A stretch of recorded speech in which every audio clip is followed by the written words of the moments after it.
Hello, everyone, and welcome to another Getting Nasty in Nashville with notes that need not introduced. Uncle Gary got arrested in Walmart yesterday for slapping a cashier who didn't believe he served a NAM episode of the Days Grimm. My name is Brian Michael Day. My name is Thomas Grimm. What's up? Not much, dude. Filmed a wedding yesterday. My feet wish I would cut them off. That's hot. My right or left arm feels like I got tetanus. You look good. Yeah, thanks, man. You look beautiful. I've missed you. I got a lot of compliments on my hair and beard this week for no reason. Yeah, you just look good. Like, you look doable. I don't know. I feel like I'm dying. Brian, you want to hit him with that intro?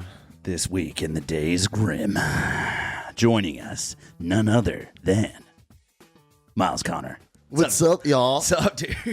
Thank y'all for having me. Dude. You put out a solid fucking positive vibe, by the way. It's just like all fun right now, so I'm having a blast. It's all a front. Yeah, dude.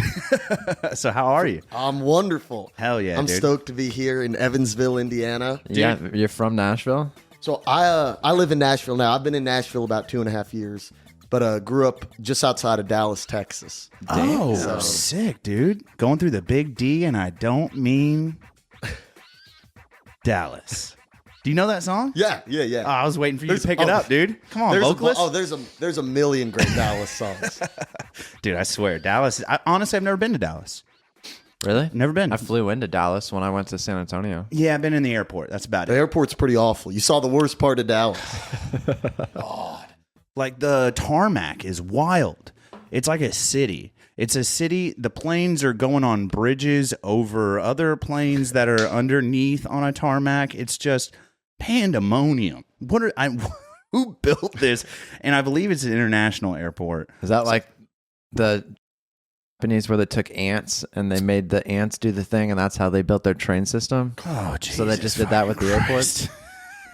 Probably edit that out. Thanks, Tom. You're welcome. Thanks for your contribution to the always got to get a topic at J-word hand. reference in. You know? Jesus Christ. I can't take you anywhere. It's amazing we haven't been shut down yet. So, Miles, thanks for joining us. Before that happens, one thing we do like to open the show with is we call it an elevator pitch, but it's really just in the very beginning of the show. It'll have a description, so they'll have an idea. But, like, who are you and what do you do? You know what I mean? Yeah. So my name is Miles Connor. I am a guitar player and a songwriter from just outside of Dallas, Texas. And I grew up loving all sorts of music. I mean, I love rhythm and blues. Growing up in Dallas, Stevie Ray Vaughan, and there's amazing blues history that I was just obsessed with. So that was definitely my intro to music, just becoming obsessed with all, Freddie King, Albert King, B.B. King. Once I heard those guys, my life changed forever. Yeah, game over. Game over. And that quickly led into all other forms of amazing songwriters. Like when I got into country, it's funny. So my parents, my dad was a professional drummer, incredibly talented, amazing musician. And my parents, I grew up hearing Beatles, Rolling Stones, all that stuff. Oh, yes. But the one thing that we never really listened to was country music. So discovering country music on my own, it felt like, when you're a kid and like whatever your parents are into, like, oh, that's not cool. Yeah. Country music was like, oh, like this is, some kids have rap music, all that stuff. Yeah. Country was like the way to rebel. Yeah, so you were like sticking it to the man. Sticking it to the man, exactly. AKA the parents. A Jimmy Page fan. Like, massive Jimmy Page. How can you not? Dude, okay. I only say that because I was watching a couple of your clips on the YouTubes. I believe we have pulled up somewhere. If you'll be kind enough. It's not pulled up anymore. It's not. Son of a bitch. Is it your YouTube channel, I believe, though? I think so, yeah. But I pulled up one where you were playing, and where was it? It wasn't the Sphere, which that video was sick, by the way. But it was another one where they had you like on a canvas, big-ass TV, and it was showing you playing a guitar solo. Oh, yeah, that's on Instagram. Oh, is it on Yeah. IG? It's on IG then. We can pull that up too. So you're looking at his IG on screen right now. But yeah, dude, there was just a point where like you were playing and then it pans off of you and goes to the screen. And just the way you were kind of waving the neck around, I was like, oh, I was like, Jimmy Page. That's inspired. a very Jimmy Page move, dude. Yeah. Nothing was cooler than when the band cut out and Jimmy Page would go on these just wild manic episodes. Yeah, I mean, dude. it's amazing. So, so your dad was a professional drummer. So, like, I guess since you were little, you've been around music Constantly. Yeah. And I realized I was always obsessed with it, just in different forms. But like I'll never forget the first time I heard Yesterday by the Beatles. I remember playing it on my iPod and I had headphones in. I went, holy fuck. Like, I don't know what this is, but this is everything. This is everything you could ever want to do. It's delicious is what I would call it. You know what I mean? I like to refer to music as like a treat. So I like tasty. You're familiar with Tenacious D. Yep. They use those terms very often. That's a tasty beat. That's very delicious. But yeah, dude, the Beatles are just... I'm more of a Stones guy. Really? I am. I hate to admit it because Jagger, I think, is still having kids in his 80s, which is wild. And that's the plan. Just keep going, dude. I swear to God, man. But yeah, I'm a huge, obviously you can tell I'm a huge Zeppelin fan. I got a Jimmy Page tattoo, like big Zepp head, like big time. But yeah, it's interesting, dude. So let's talk a little bit. Let's hit this timeline. Oh, well, no, actually, no timeline yet. Have you seen any of the shows before? I'm like, I haven't. No, I watched some of the clips on God bless on you. Instagram. You have seen some of the clips though. Okay, so you've seen kind of the best of what we have to bring to the table, which isn't much. But what we do every week, we talked a little bit pre-show about this, is this little treat called the Death of the Week. Tom, would you be so kind to? The Death of the Week. God bless you. Thank you. This week's Death of the Week, all the way over in Switzerland. That's where this one originates from. We're looking at Sky News. This is news.sky.com. Author, I don't know, honestly. You never hear bad news out of Switzerland. Oh, buddy. You just wait. Former model Miss Switzerland finalist Christina Jaksimovic pureed in blender by husband. Hot. Yeah, here we go. This is going to get pretty wild, guys. Buckle up. Brings a whole new definition to, like, I want to drink you. I want to drink you in after I puree you. All right. Christina Jaksimovic, age 38, was found dead in her home in Binningen near Basel, Switzerland in February this year. Again, holy shit. This is 2024. God damn it. This is a fresh wound. Last year. This year. Local outlets report the federal Supreme Court ruled against the release of Thomas after he admitted to the murder of his wife.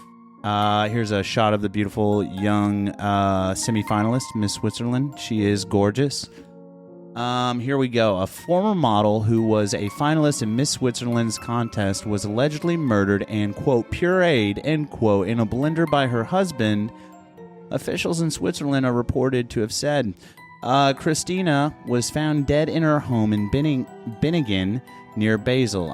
This is repeating itself. Thing. Yeah, sorry. According to local news outlet BZ Basel, a man named Thomas, age 41, had an appeal for release from custody denied by the federal court in Lausanne. I'm doing my best. These Scandinavian names are tough. Lausanne on Wednesday after he reportedly confessed to killing his wife, with whom he had 2 children. The outlet said he had admitted to the killing during a crime reconstruction in March and claimed it was in self-defense after she attacked him with a knife. So he cut her up and paraded her in a ninja.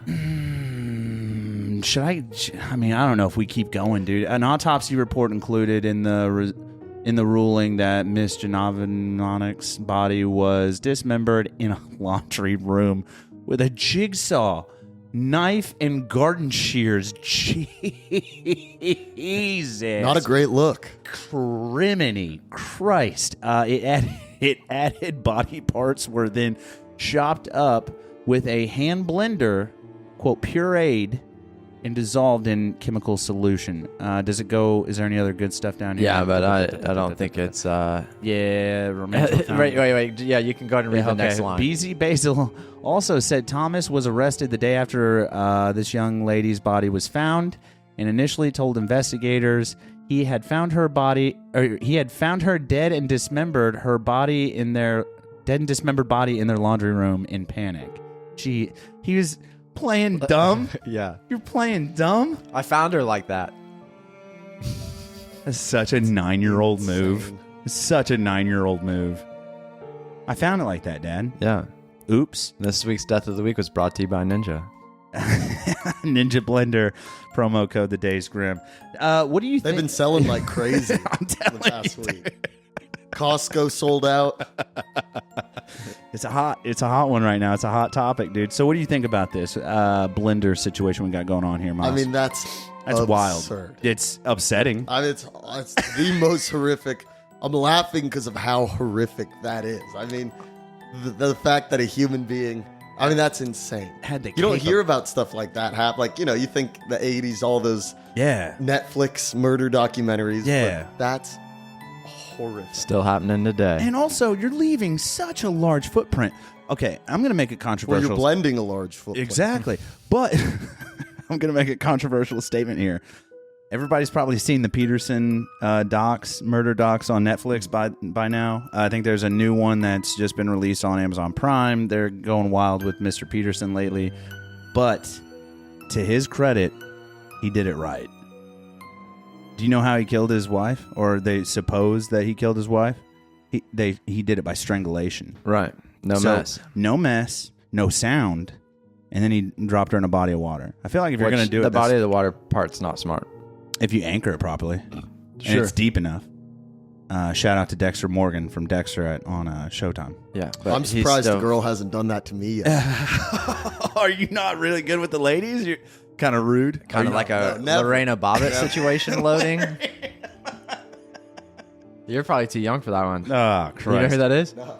This dude, she chopped her dude's dick off and then got in a high-speed police chase and threw the dick out the window. With said penis in car, yeah. Wild, dude. Wild. So, maybe, Sleep with a cup on. There's really no good way to put a bow on this one, dude. That's a rough one to read today. That's this week's Death of the Week, unless anybody has any final we're comments. good. Okay. So, I came in here in a good mood. Yeah. Your You'll day's leave ruined. in a good mood. So were you born in Texas? I was born in Los Angeles. Los Angeles. Man, this guy's traveled more places than I've been to. Yeah, that's wild. You are well traveled for a 21-year-old man. Yeah. Or 22. No, 21. yeah. 21. Okay. So, how long were you in LA? I was in LA about a year and a half, but my parents had lived there for, I believe, about 15 years. And so my mom was an actress and comedian, and my dad was a drummer. And they grew up both in Connecticut, 4 miles apart, Wow. never met each other. And then at a bar in their late 30s, at a bar in LA, both on dates, we're sitting right next to each other at a bar. And it's so funny how life goes. And now they're paying for it, dealing with me. You made an interesting remark there. Both in their late 30s. How late 30s? So my mom had me at 40 and my sister at 42. Wow. Damn, So growing up, like my whole life, like I thought, like, oh, you don't meet the person you end up with until you're old as all get out. Like I was like thinking, oh, like I won't be till my late 30s, and then graduating high school a few years back, going to a little bit of college, seeing all my friends having kids, getting married. I mean, it's horrifying. Yeah, it's horrifying. I didn't. I met my wife 10 years ago. We got married when I was 20. I don't even know. No, I was 30. Yeah, we got married when I was 30 and she was 28. Yeah. And that's pushing it. That's pushing it, dude. So where do they move when you go from LA?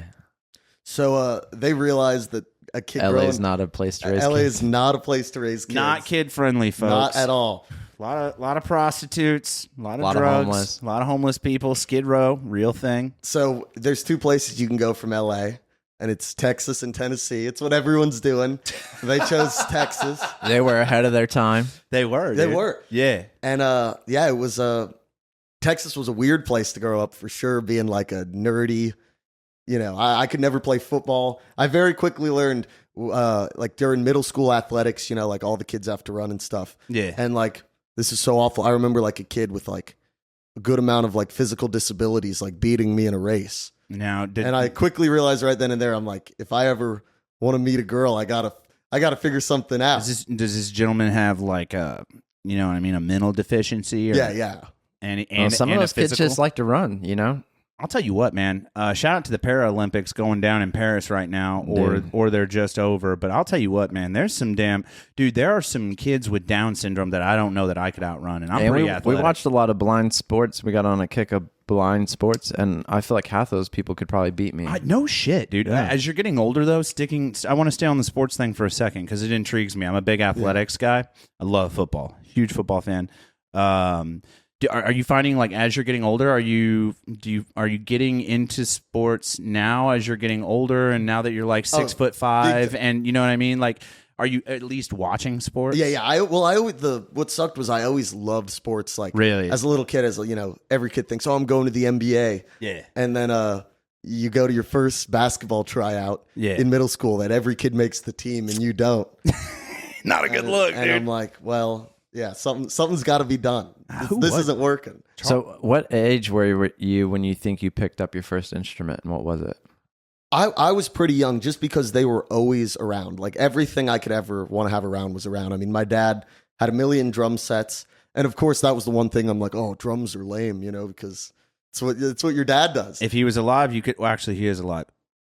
John Bonham, is he dead? He's dead. Yeah, he's dead. If he was alive, you could tell John Bonham that, and then he would slap you with a drumstick. But like, I guess you were around for all like band practices and recordings and all that. Yeah, so you got constantly. to see behind the scenes. And seeing my dad, every night when I was supposed to go to bed, hearing him on the piano, because he's a songwriter, writing music, and hearing that really seeps in whether you know it or not. I mean, being around constant creation and constantly encouraged to create was the best thing I could have ever had. And so I started playing piano at probably about 7, just like messing around, of course. Really? No lessons formally? I took a little bit of lessons, but I've never been a studious kid. So my question about piano is the same question I ask most pianists when they're, especially like, I try to get them to think about their early years. Yeah. So that's kind of what we're talking about. How hard is it now, knowing what you know about bass and treble, to like control both at the same time? Like, to me, because I play a little bit of rhythm guitar, to me, like doing bass and treble at the same time is like, I have an internal panic attack and I just fall apart. And like, I'll play like one chord with my left hand and I'm like, I don't know what I'm doing with this one. I don't even know what to do with the treble clef. I'm like, I got it. Well, it was nice because like when I very quickly realized like, oh, I wouldn't be like reading music and sight reading and playing Beethoven, still I was encouraged, like, just play whatever sounds good to you. And I think that's a great way to learn, because I was at a very young age attempting to write music, just playing something until it sounded right to me, and eventually kind of figured out the bass and treble. And I play a lot of piano now. Yeah, I love writing on it. Okay, dude. I always wish I could be a real piano player. I would trade guitar in a heartbeat. So I was gonna say, got a little John Paul Jones in you. Oh yeah, you know what I'm saying? There's a few things I want to touch on Texas here. I want to touch on you. Texas has more tigers in captivity than anywhere else in the world. Did you ever see somebody's like backyard tiger? Never a tiger, but we had neighbors who had a zebra.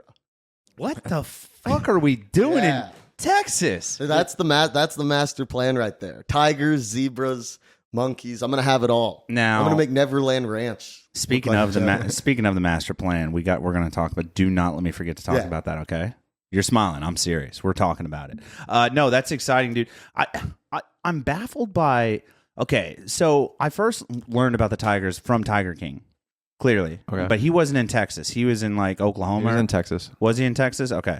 But either way, like, it's so wild to me that that's a real, true statement. Did they have drive-through safaris in Texas? God, I've done a few of those. It's badass. And you met a zebra? Met a zebra. The drive-through safaris, if you ever get the chance to do it, are insane. That's kind of, dude, like, I'm a purist. I'm not a tree hugger. Okay, folks. Clearly. But I'm just saying, I think they should be roaming in the wild, dude. Should we just cut them loose in North America and see what happens? I don't know if they necessarily survive with the amount of predators. Texas barbecue. Untouchable. You don't even want to get me started on Texas barbecue. So like going to Tennessee and stuff like that, barbecue's not the same. Nowhere. And I mean, there is, good barbecue, like Memphis. We always go get good barbecue, but nothing compares to a restaurant that's smoking all the meat outside the restaurant, doing big briskets and filling shit with cream cheese. Everything's filled with cream cheese. All the barbecue. Oh yeah, dude. Oh yeah. I had some They make a treat down in Texas, it's Louisiana, but boudin. You ever had boudin? Amazing. Yeah, boudin's great. I think it's got a little cream cheese in it. Yeah, they put cream cheese in everything. So you were in Texas from all the way through high school and everything? Yep. So one thing I wanted to ask is, like, we've touched a little bit on, like, your dad, you know, being a drummer and a musician and getting that, like, musical talent backside. But how much do you think your mom's, like, comedy and, like, acting played into, like, your creativiness and, like, writing and just wittiness? Oh, everything. I mean, my mom is the most amazing, outlandish, like, loud, funny person on the planet. So it's funny growing up, like, every room we walk into, you know, my mom was always the star of the room. So seeing how she could take over a room and have everyone laughing, like, it was the most admirable thing. I mean, to this day, my mom's the most admirable person. So it was amazing. And like seeing her perform and like, it was never ending, like, laughs. So it was cool. But it made me step up my game. If I ever wanted any attention, I had to attempt to be funny at least. Yeah, dude, I like that. She would fit in here really It's well. like an interesting dynamic to think about, like, growing up and, like, your mom's a comedian and your dad's a musician. And I'm sure that, like, there was never a short of just creative juice to tap never into. for a second. Yeah. That's wild, dude. Do you have any siblings? We should have talked about that. His sister is 2 years younger. Oh, did you say that and I missed it? He said when he was born, and then he said his sister was born. Damn, look at 2 you years later. hitting it. So my sister is a brilliant musician, really, an amazing songwriter. And she just moved 2 weeks ago to Nashville. So she started playing in my band full time, and we've been writing songs together. So she's got a bunch of cool shows coming up with us. So your dad probably gave you an insight for the music and how it should sound and everything. But I imagine with your mom being a comedian, you learn a lot more words. Yep. Oh, a lot. Learn a lot of words, a lot of bad words.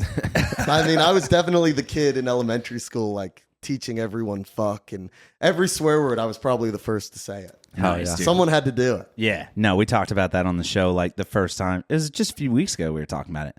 Yeah. Like, the first time you find out about the word damn. Dude, yeah. And all your friends are like, just say it one time. Yeah. And you think you're going to hell as soon as then you say there's one damn. kid who tells his mom. You very quickly learn who you got to weed out. Yeah, who the rat is, dude. Like, dude, little Tommy's not going to make it.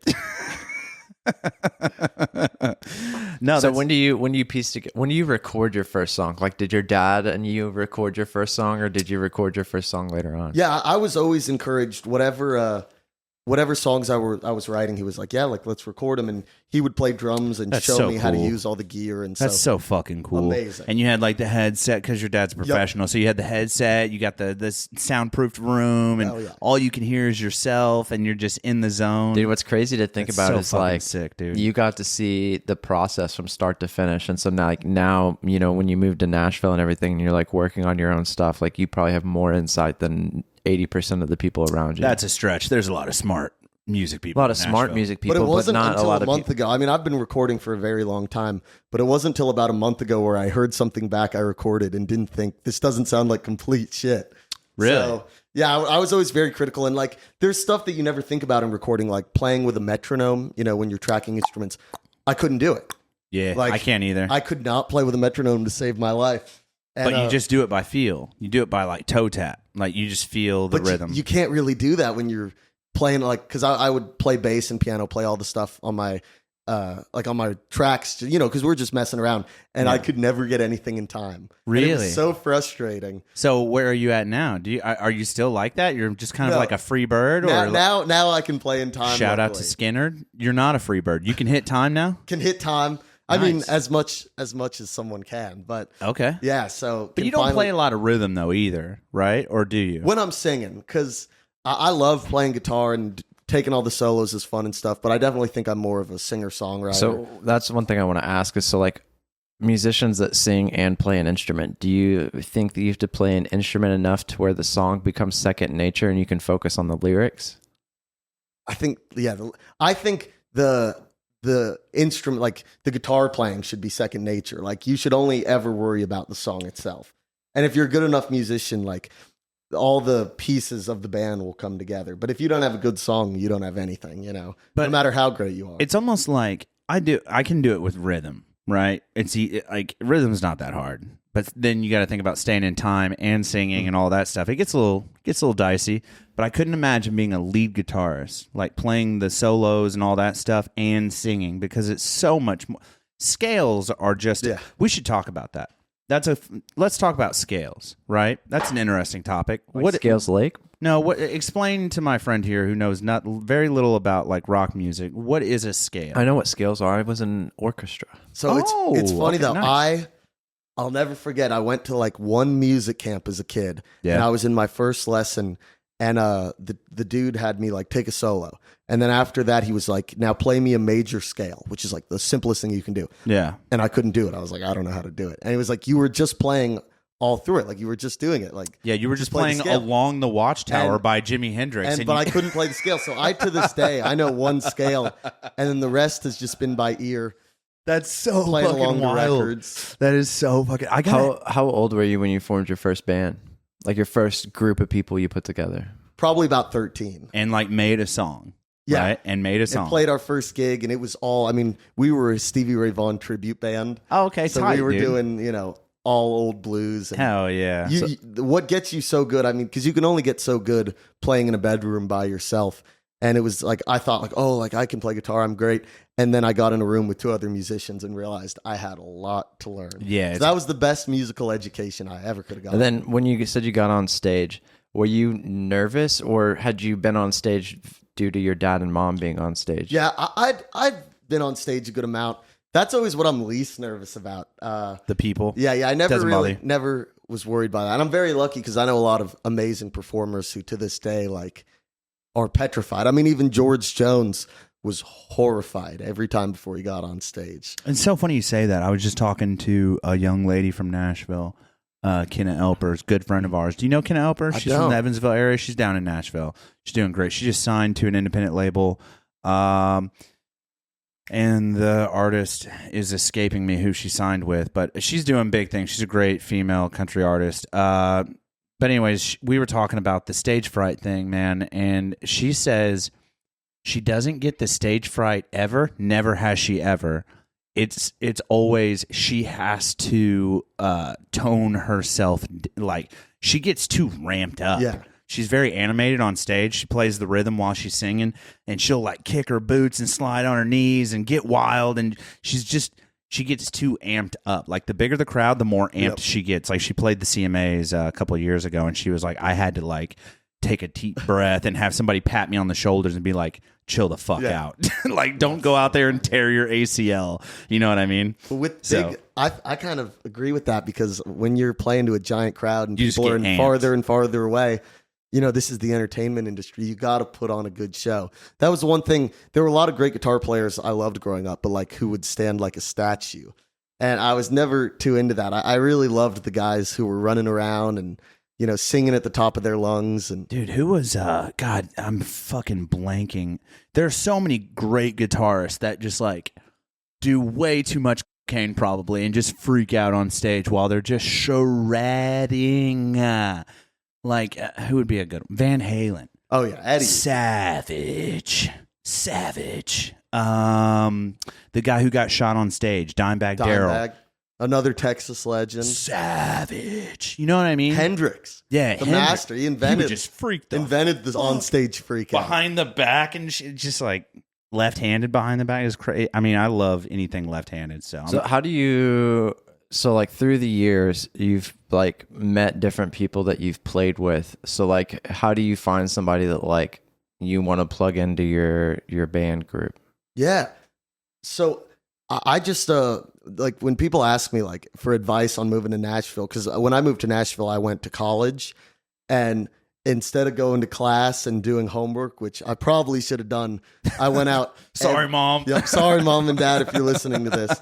But I went out and played every single night to anywhere where I knew there would be another musician. I gotta Well, that say, sounds like the common thing. Like Kenna goes out and plays every night at The a young lady different we were venue. talking Yeah. about. So Yeah. like, I feel like that's a common thing. It's like Yeah. if you're good and in Nashville, like you're probably playing at a different venue every night, or maybe multiple Yeah. venues a night. and actually, this is a good. Let's just pump the brakes real quick right here. Let's just creatives in general, like, and this doesn't apply to just you, Miles, but like if you're good at being creative at something, we've done a lot of comedians. We're really getting into this weird comedian path now. Like we've taken on a lot of comedian interviews. But like one thing they all say is like, if you're gonna do it and you're gonna try to get good at it and really, expand your knowledge, do it as often as you can. And I feel like it's the same with it. Are you a painter? You need to be painting every night of the week. Are you a musician? You need to be playing showcase shit. Every second you're not playing, you're losing. You need to be writing. Yeah, or you need to constantly, because especially with songwriting, like if you're not writing every day, you lose it. I mean, I get into ruts, and the only way to get out of a rut as a songwriter is to write your way out of it. And you might write a bunch of shit, but it'll eventually, you're the best when you're doing it every day. What happens when you write a shit song, but it's got a killer fucking bridge? You know what I mean? And then like 6 months later, you're like, man, this song's great, but it needs a fucking bridge. You know what I mean? Yep. Like, see, my rule rolling. now is to, if I sit down, like finish a song front to back. Really? And try not to touch it, because I've driven myself crazy. Like you'll drive yourself schizophrenic if you're spending months on a song. Turn into Vincent Van Gogh and only have one ear. Brian Wilson, lose your mind. Yeah, it's wild. I've been this close. Dude, it's crazy because you are very critical of yourself. And I feel like most artists, that multimedia artists or musicians or whatever, if you're going to ever be any good, you have to like hate yourself the most. Yeah. You have to hate everything that you do. You know what I mean? You're constantly chasing. Well, and that. I was going to say, what did you try to go to college for? Oh, that's a good question. So I went for a very useful degree, which you can get a lot of great jobs with this degree, which was a songwriting degree. All right. Yeah, good answer. No, I'm joking. Were you like, I already know more than the professor? Or I mean, I don't want to say that. Oh, I feel like it'd be I just weird. was Like if you're teaching a songwriting class and you haven't wrote a hit song, unless you're from like Sweden and ghostwriting for somebody, like, and you own a blender. yeah. Call back. So yeah, I was doing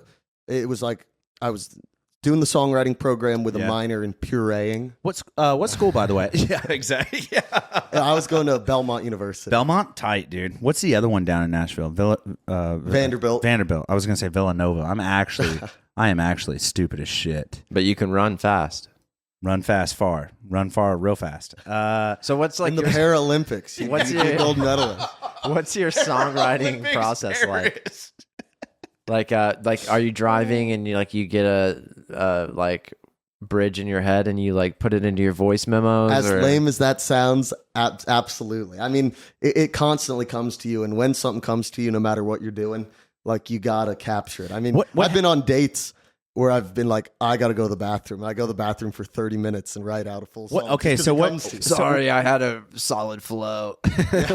So what? Okay, that excellent question, by the way. But follow up to that, because you said a bridge, right? Which is like a bridge between like from a chorus or from a verse to the like the end chorus or whatever. But anyways, that being said, what is hitting you more often, like out of the blue type, just like Van Goghisms, when something just like strikes you like lightning?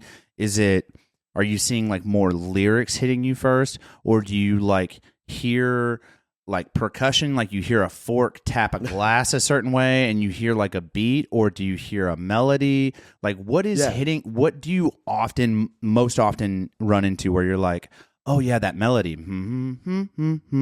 or is it lyrics? You know what I mean? What's hitting you? A lot of lyrics. Really? Lyrics. And I mean, that's my favorite part of songwriting. I love, because, as a songwriter, you're kind of trying to crack a code within yourself.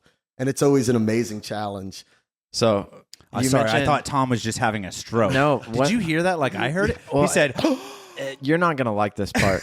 So I'm a huge Apple slut. I watch every keynote since iPhone 3G. I get the new phone every single year, every year. Yeah, big Mac people in general here, obviously. Yeah, but I'm a whore for Apple. But the new phone is allowing you to where you can make a voice memo, and so you can be like boop boop beep, boop boop boop. Make your beat or your song kind of whatever. Or say you record it on your guitar, you can record audio on top of that track on a separate line now on the phone itself. I didn't hear about that. That's really cool. Right, and it's just like the way technology's going, and to be like more adaptive for creatives. Also, I heard that with the new the end of the year wrap up with Apple or whatever, all their new releases, they're doing a lot of AI. So I'm assuming to a degree, but that's not AI based. Just like the new 16 Pros will have 4 microphones in it, so we could record this, and then we can make it to where like you hear all our voices, or you can make it to where it's more cinematic sounding with more room noise, or like, you know, like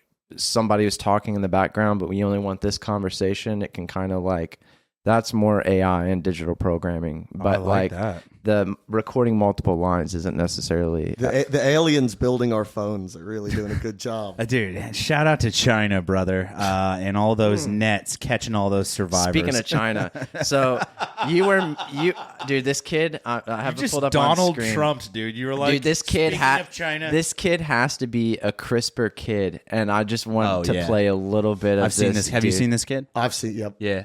Click the little volume. Yeah, he is like. It's actually the Asian Stevie Ray Vaughan right there.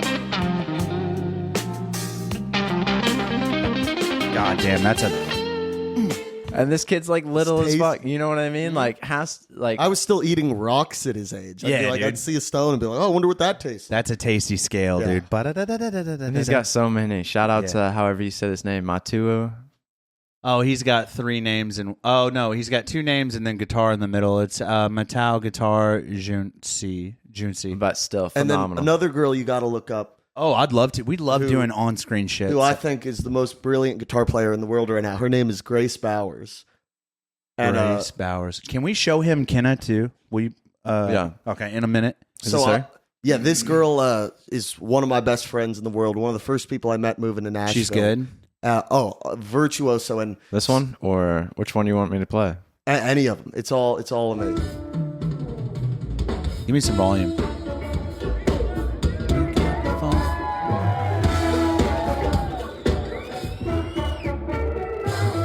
So you think Nashville's like the mecca for all this? Oh, without a doubt. Oh, without a shadow of a doubt, Nashville is the music hub. Let's see if she's gonna.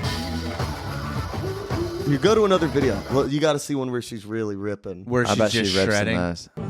That's with Gary Clark Jr. Oh my God, she played with. She's opening with him. Yeah, right now. Oh, that's happening right now. Yeah, that was- so the viewer and or listener knows That's with Tyler Childers. we are recording in what month is it? This will September. be in, September, but this will play in November.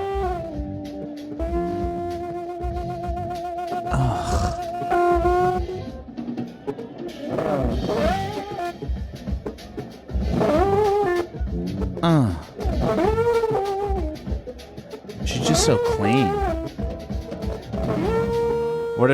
How much like little tricks do you think you learned by being in Nashville? Like from being around all these even others? from playing with her every day, I've stolen so many licks. But she just put out a record that I wrote a decent amount of the songs on with. And so, yeah, when y'all get the chance, check out Wine on Don't Venus. leave yet. Don't leave yet. I also would like to mention it because you have to realize some people are only listening and not viewing on YouTube. Yeah. She has this crazy hair. She's a very pretty gal. But then she's got this wild curly blonde hair, and then go back to the very top. She to the very, very top to her profile pic. She's got a fucking Charlie Brown. I love that, dude. So she's got a good sense of humor too. Oh, yeah. Dude, shout out to Grace Bowers. Hey, tag her in this clip, Brian. No, and you got to check out my girl from. Okay, so she's born and raised from this area. Actually, I'm gonna look her up on my north phone of too. here? I want to see how many. I bet we got a bunch of mutual friends. find me one of her singing with the microphone. This will be good. Her vocals are.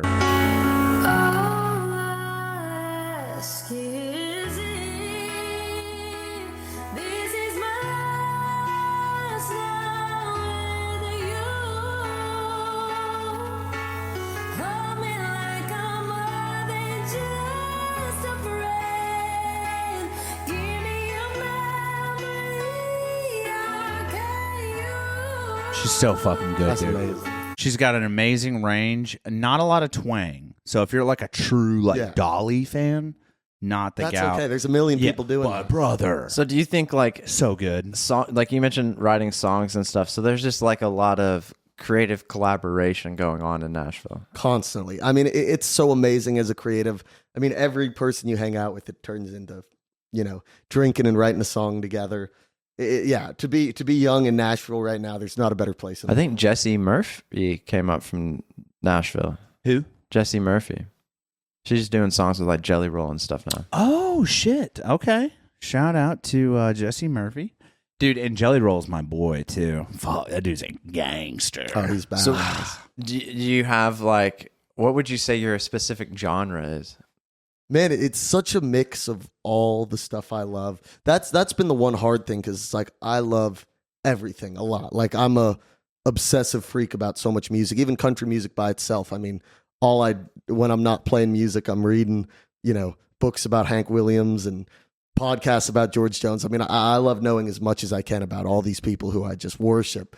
But like, there's still the Beatles and the Stones, and so it's a mix, and Stevie Ray Vaughan. So it's a mix of all that. I would say maybe it's Americana, country rock, but there's so much more than just that. It's what I like is that like nowadays there's not, I mean, like, yeah, you've rap and then you have like country and then but like I feel like there's this like new genres merging where like we it's talked a blend. about that on Kenna's. You were pregnant or something. You sent me a picture of a pregnancy test. I think It was a COVID test. is it a boy or a girl? Anyways, what I'm saying is It's blended.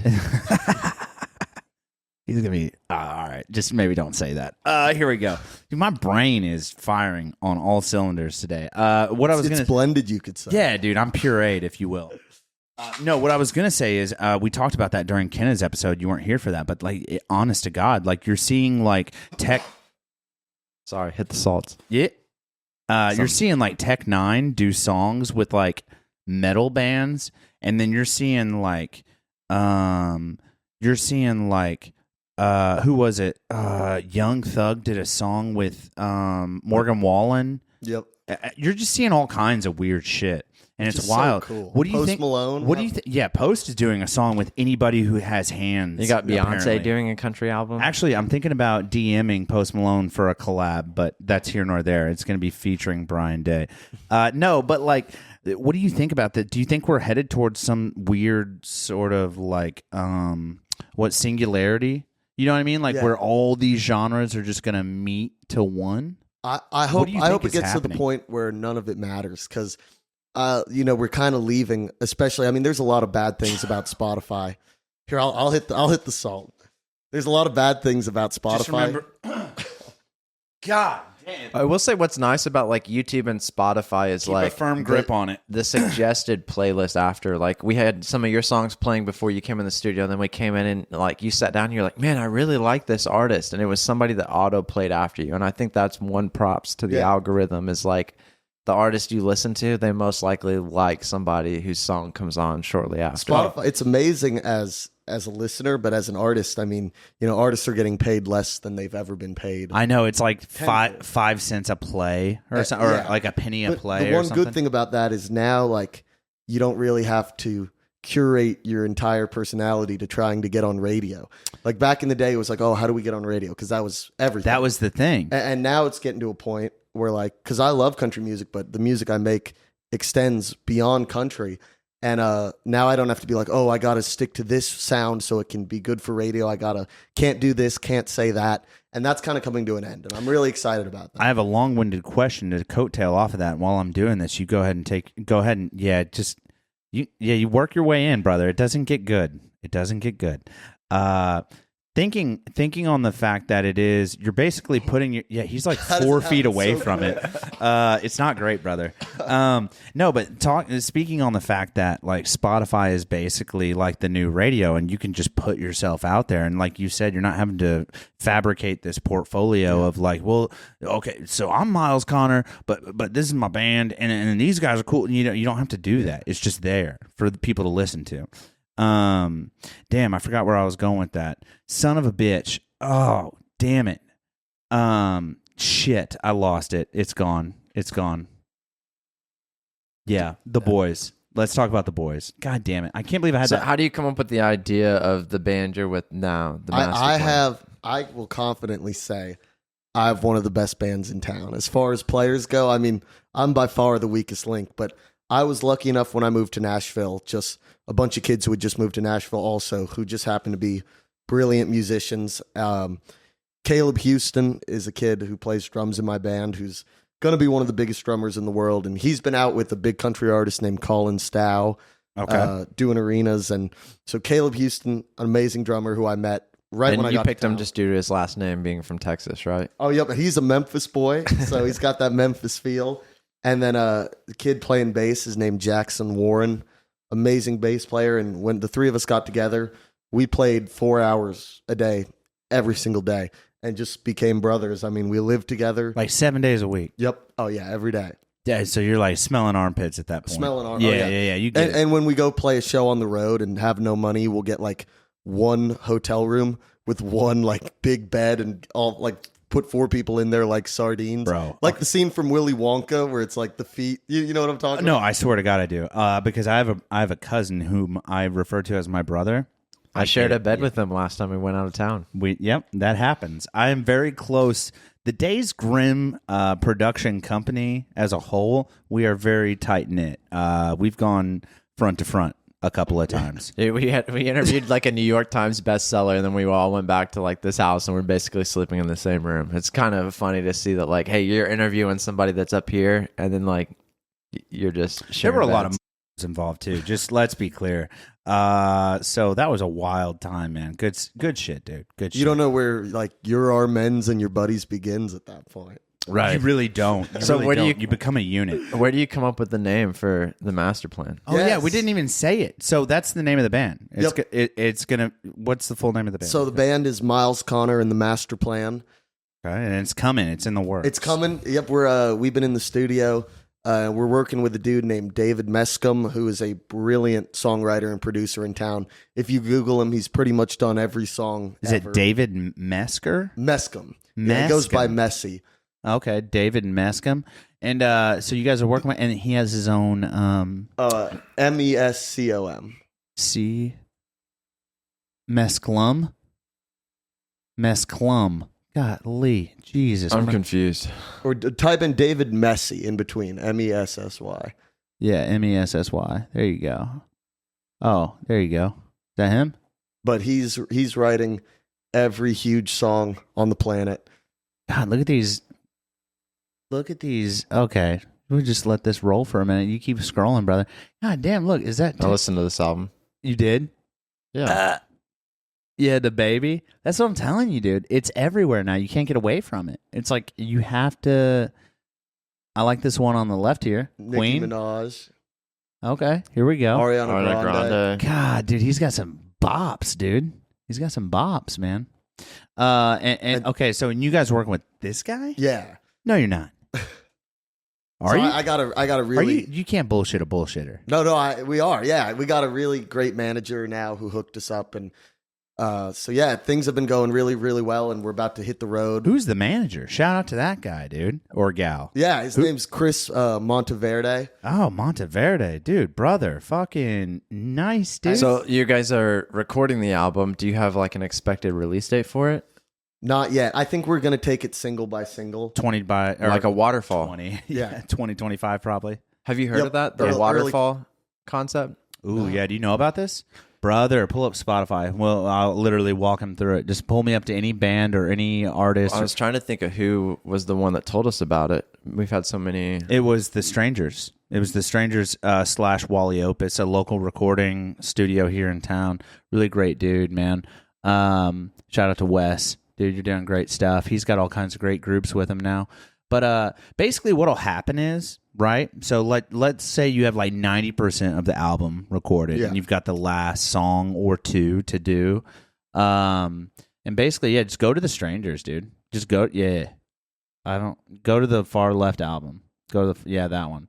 Basically what would happen would be You release this Goon As a as a single. single, and then you release your second single, and then you put them together. So, like when you release Sweet Holly, like track 2 on this, it would be Goon and Sweet Holly, and then basically you keep adding a single release, and you keep stacking all 3, and then you send it out once it's done. Yeah, so every time you release a single, You stack it's it. a single with the previous Oh, that's singles that you've released. So when they go to click, oh, hey, I saw Miles Connor it pops up on Spotify, Miles Connor had a new single. They click to play it, and it's the newest single you've released. They listen to it. They're like, that was fucking sick.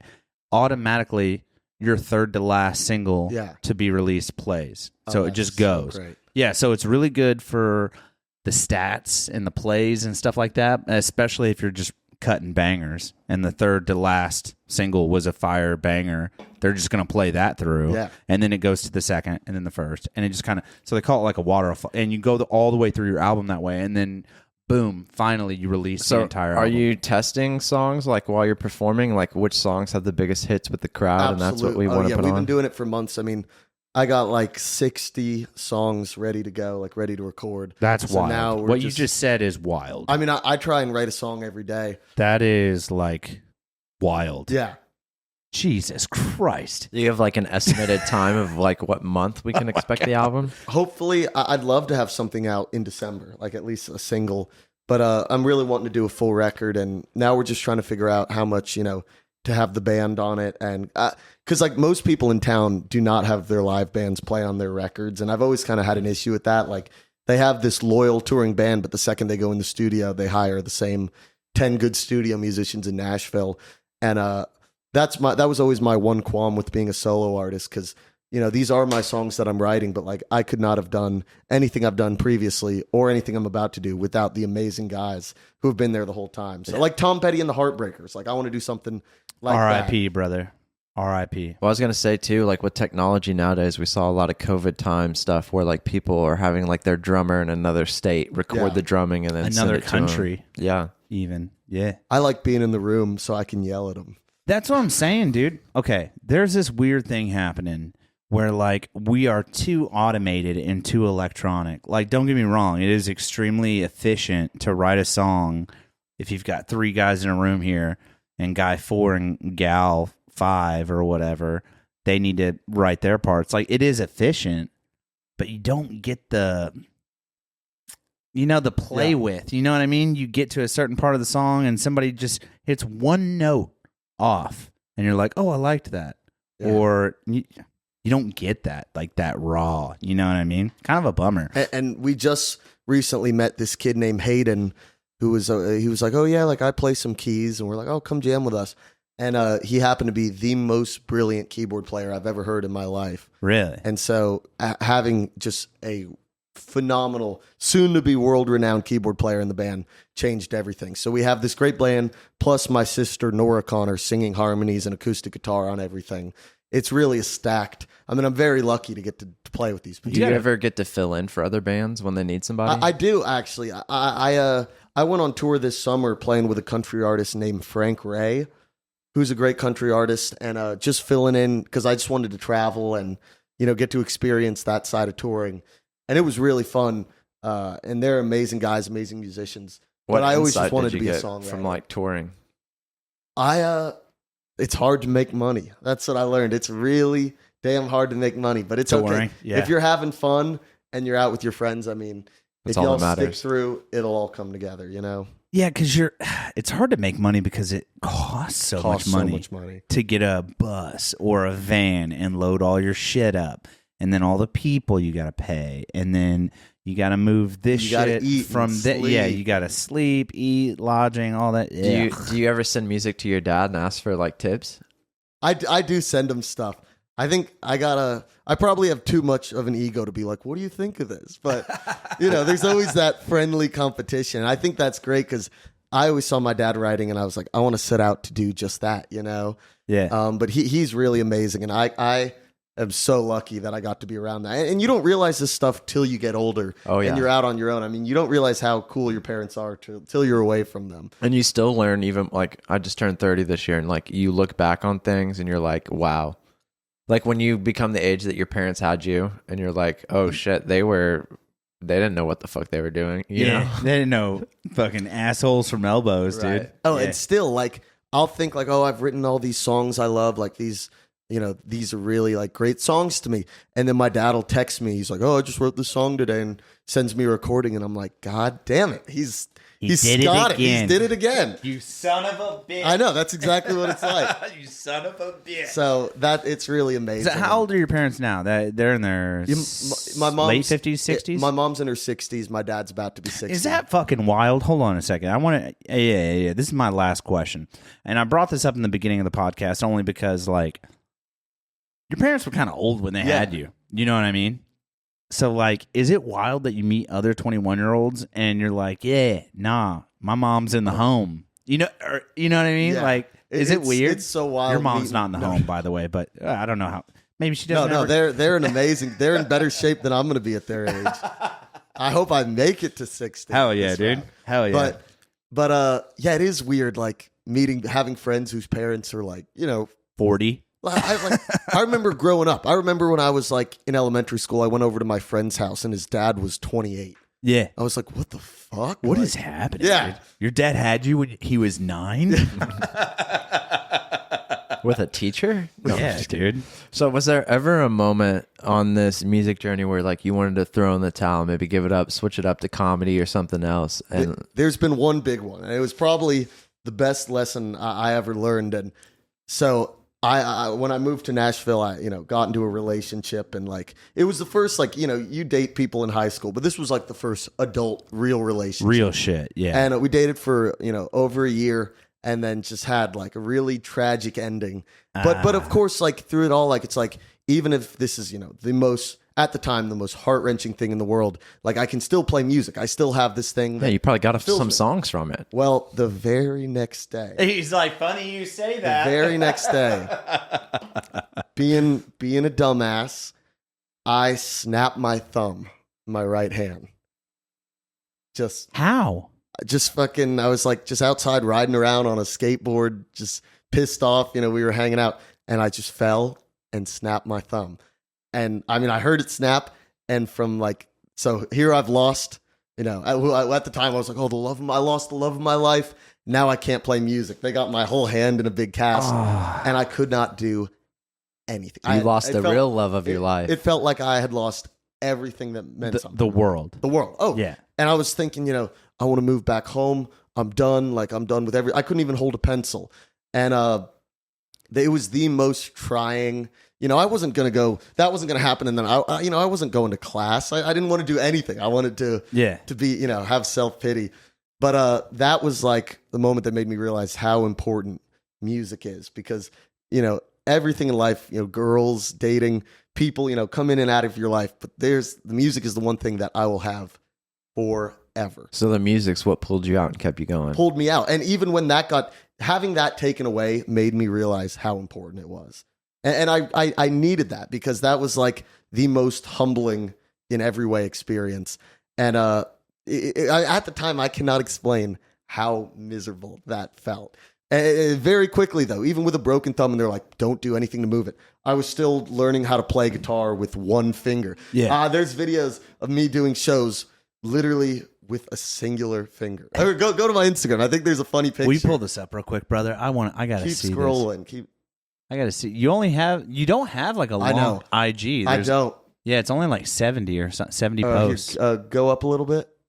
I think it's keep going. If you keep going, you'll getting closer to it. Oh yeah, maybe. Try a picture on the right. Right there. I think you could see. Oh, you can't tell, but through my entire hand is a giant cast. And he's out here shredding. And I was still trying to play, and so. Dude, look at that jacket too. Oh yeah. I love the vintage Western wear, but it really taught me a lot about like coming from the ground up, and I kind of had to relearn how to use my thumb. It was very scary, but I'm never gonna fuck anything up like that again. That's dicey. No more skateboards, brother. No more. Oh, never getting on a bike.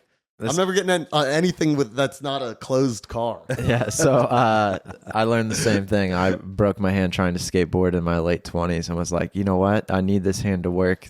Skateboarding it's too late for me to pick up.